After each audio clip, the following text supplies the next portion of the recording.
이번 주에 그 토라 포션의 말씀도 그 더블 리딩으로 그 두 포션을 함께 읽게 됩니다. 그래서 첫 번째의 그 토라 포션이 레위기 16장에서부터 시작되는 이 죽음 이후, 그래서 나답과 아비후의 그 죽음 이후로부터 시작되는 그 하나님의 말씀, 그래서 제사장과 또 백성들의 온전한 그 정결의 규례들을 말씀하시는데, 특별히 이때 주님께서 말씀하시는 것은 대속죄일을 이제 열어 주십니다.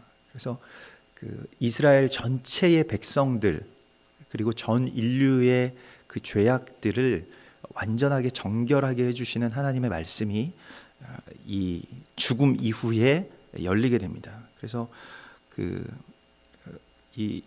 이번 주에 그 전반부의 토라 포션의 제목이 레위기 16장 그 1절에 나오는 아론의 두 아들이 여호와 앞에 나가다가 죽은 후에라는 그것을 그 제목으로 삼고 있는데요. 실은 이 아들의 죽음이라고 하는 이 코드는 성경 전반에 흐르는 하나님의 그 역사가 열리는 지점, 하나님의 게이트가 열리는 그 지점 가운데서는 정말로 가장 중요한 어떠한 한 분기점들이 됩니다. 그래서 결국에는 이제 아담과 하와가 이 에덴에서 쫓겨난 이후에 또한 그의 아들 아벨이 그 다른 아들인 가인에게 죽임을 당한 이후부터 또 인류의 역사가 이제 시작이 되고요. 또한 그 이후에도 이제 아브라함의 그 창세기 이 후반부에서는 이제 아브라함이 이삭을 하나님께 드리는 그런 아들의 죽음의 코드가 그곳에 있죠. 그리고 마지막 부분에, 창세기의 마지막 부분에는 또한 그 야곱이 요셉을 잃는 그런 아들 죽음의 코드를 가지고 있습니다. 그리고 그 레위기의 전반부에 흐르는 중심적인 어떠한 또 하나의 그 배경이 되는 이야기는 나답과 아비후의 죽음입니다. 그것을 통해서 사람의 정결함이라는 것이, 또한 제사장의 그 위임과 정결함이라는 것이 어떠한 것인지, 그리고 그 거룩함에 가 닿는 것이, 또한 거룩함을 살아간다는 것이 어떠한 무게를 가지고 있고, 또 그렇게 되기 위해서 어떤 속죄가 필요한지에 대해서도 우리 가운데 분명하게 말씀하고 있습니다. 그래서 거룩이라고 하는 문제는 결국 우리가 뭐 살아가는 데 있어서 좀 잘 산다 이러한 문제가 아니라 죽느냐 사느냐 하는 그 기로에서 정말로 그 생명을 향해서 필사적으로 우리가 정말 집중해서 우리가 그 벼랑 한가운데를, 절벽 한가운데를 걷고 있는 것과 같은 그러한 그 집중과 또한 그러한 긴장과 또 그러한 믿음으로 하나님께 온전하게 의지하면서 나가야 한다는 것을 우리 가운데 말씀하고 있습니다. 그래서 놀랍게도 그 열리게 된 그 날이 바로 대속죄일입니다. 이 욤 키푸르라고 하는 이 대속죄일은 이제 우리로 치면 한 10월경에 있는 이제 가을 절기를 주님께서 말씀하시는데요. 그래서 봄의 절기가 이제 열리게 된 것은 우리가 아시다시피 유월절, 출애굽하면서 이스라엘 백성이 유월절을 하게 되고, 또한 그 봄의 절기가 이제 맞춰지고 봄절기와 가을절기를 연결하게 되는 것이 이제 그 중간에 있는 오순절인데,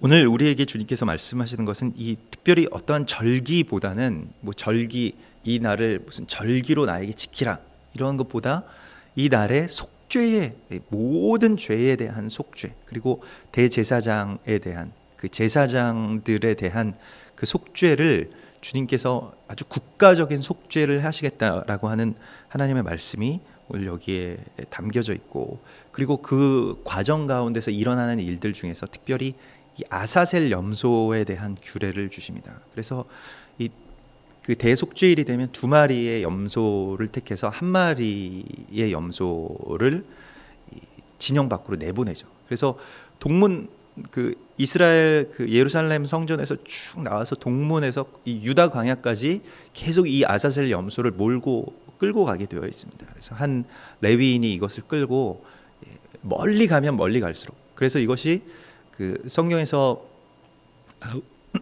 그 시편 134편에 나온 그 동이 서에서 먼 것 같이 여호와께서 우리의 죄과를 옮기셨도다.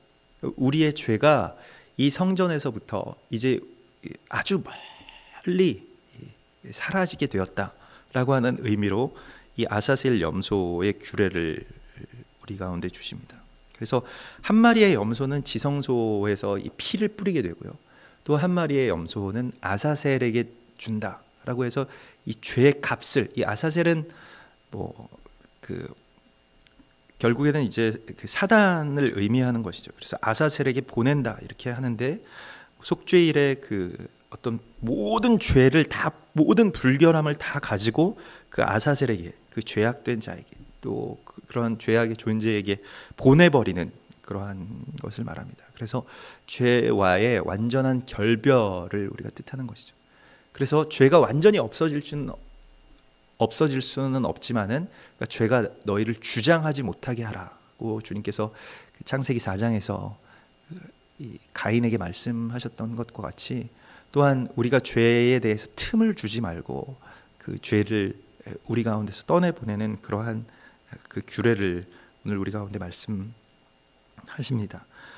그래서 이제 오늘의 본문의 말씀은 아사셀에게 보낸 자는 그의 옷을 빨고, 그것은 이제 한 레위인을 말합니다. 한 레위인이 택하여져서 그 아사셀을 데리고 이제 저 유다 광야까지 나아간 그 아사셀에게 보낸 자는 옷을 빨고 그의 몸을 씻은 후에 진영에 돌아갈 것이며, 또 그 모든 이 속죄의 제사의 규례를 일곱째 달 그 10일에 아주 대속죄일에 이 일들을 하라고 주님께서 말씀하십니다. 대속죄일의 그 회개의 대상은 온 인류의 회개입니다. 그래서 실은 대속죄일에 드리는 여러 제사들 가운데서 이 암소를 70마리 드리는 제사가 있는데, 이 70마리를 드리는 제사는 이스라엘 백성들이 자신들의 그 민족의 죄악뿐만이 아니라 열방의 죄악들을 사해 달라고 한 마리 한 마리씩 드립니다. 그 당시에 이제 구약의 제사 시대에 알려진 그 열방의 숫자가 이제 70이라는 숫자입니다. 그래서 그러한 70마리의 암소를 드리게 되는 제사인데, 그러나 이곳에서 결국 아주 그 구약에서 특이한 또 신비한 제사인 그 아사셀 염소의 제사를 드리게 되는 것이 이제 그 죄과를 옮기는 그런 하이라이트와 같은 것이고, 우리의 죄악에 대하여서 완전히 진영 밖으로, 진영에서 멀면 멀수록 좋다라고 말하면서 그렇게 진영 밖으로 쫓아내는 그러한 모습을 우리 가운데 보여주시고 있습니다. 그래서 예수 그리스도의 죽음이라고 하는 것이 완전한 죄인의 모습으로, 또 완전히 죄악된 그 인간의 모습으로 하나님께서 예수님께 온 죄를, 인간의 모든 죄를 다 씌워서 그렇게 진영 밖으로 완전히 내쫓으시고 외면하신 지점이라는 것을 성경에서 우리가 발견하게 되죠. 그래서 나의 하나님, 나의 하나님, 어찌하여 나를 버리시나이까 하는 아주 철저한 그 버림받음, 그리고 철저한 외면, 그리고 철저한 그런 이 죽음에 대한 방치, 이것이 하나님의 그 죄에 대한 그 거룩한 하나님의 반응이었습니다. 그래서 그 잠깐의 순간이지만 하나님께서는 예수 그리스도를 어떤 당신의 아들로, 아니면 이 세상에 죄 없는 어린 양으로 보시지 않고 아사셀 염소로 보신 것이죠. 그래서 완전한 죄악, 그 죄를 완전히 담당하고 있는, 그래서 죄가 없지만 죄가 그냥 잠깐 얹혀지는 그러한 무슨 역할극처럼 그것을 보시지 않고, 사실은 이 메시아라는 그 히브리어 숫자값과 뱀이라는 히브리어 숫자의 값은 그 숫자값이 같습니다. 그래서 그 예수 그리스도는 이 뱀으로서 완전한 어떤 이 죄악의 모습으로, 죄악 덩어리로 죽으신 것입니다. 그것의 값은 아사셀에게 보내지는 것 외에는, 그 사망에게 보내지는 것 외에는 없기 때문에 그러합니다. 그래서 이 날에 이제 기름 부음을 받고 위임되어 아버지를 대신하여 제사장의 직분을 행하는 제사장은 이러한 규례를 오늘 우리 가운데 말씀하시는데요. 그 아버지 제사장의 죄악을 대신 이제 그 속죄하는 그 지성소와 그곳을 이 제사장들과 백성의 회중을 위한 이 속죄를 하는 이 새 제사장의 모습을 오늘 우리 가운데 보여주고 있는데요. 기름 부음을 받고 위임되어 자기의 아버지를 대신하여 제사장의 직분을 행하는 제사장은 속죄하되 세마포 옷 곧 거룩한 옷을 입고 지성소를 속죄하며 회막과 제단을 속죄하고 또 백성들과 백성의 회중을 위하여 속죄할지니라. 실은 이 말씀과 규례, 그러니까 완전한 그 속죄의 그 물을 뿌리는 그 제사를 이 대속죄일에 드리게 되는 것을 위해서 이 제사장들의 그 자녀들 가운데서 이 태어나자마자 성전에서 길리워지는 아이들이 있습니다. 이 아이들은 땅을 밟지 않게 되어 있습니다. 그러니까 일반적으로 이 땅은 죄악된 곳이라고 인식이 있기 때문에 땅을 밟지 않고 성전 안에서만, 성전은 다른 땅과는 구별된 하나님의 그 장소, 하나님의 거룩한 곳으로 그렇게 되어 있기 때문에 그 안에서만 어릴 때부터 이제 길리워지는 아이들이 있습니다. 그것은 대속죄일의 이 제사를 위해서 길리워지는 아이들인데, 이 아이들이 이 아이 중에서 한두 명이 이제 그 대속죄일이 되면 성전 시대에는 그 실로암